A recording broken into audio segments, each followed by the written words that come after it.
At Merrill Lynch, David Komansky spent his career battling Goldman Sachs, but now the former Merrill boss is defending his longtime rival. Komansky spoke exclusively with Bloomberg's Jon Erlichman. So, John, what did he tell you? We have to know. Well, during his 35 years at Merrill Lynch and 6 as CEO, by the way, he got to know plenty of players at Goldman Sachs. Over the last couple of weeks, he's spoken to a number of them, and he says the firm and CEO Lloyd Blankfein have been unfairly targeted. But he also said Goldman could have done a better job with its initial response to the SEC suit, and while he doesn't believe Goldman will face criminal charges, he says if that happens, it would sink the firm.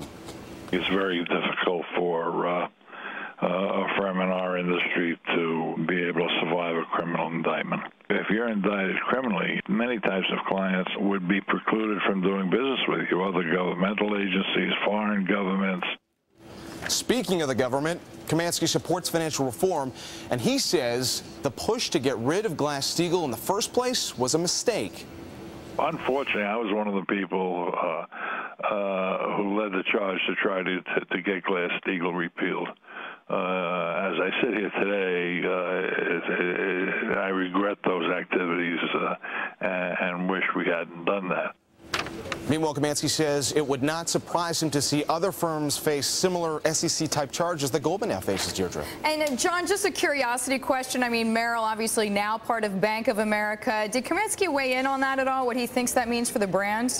Well, he certainly did, and he called it the deal that broke his heart. As for the Merrill Lynch that Komansky helped to build, he says it's gone. It's not Merrill Lynch's culture.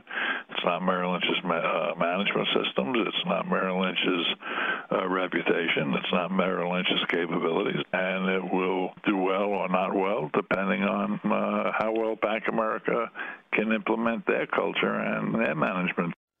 That being said, he's certain the Bank of America deal was the only option for Merrill, and he certainly believes John Thain saved the day.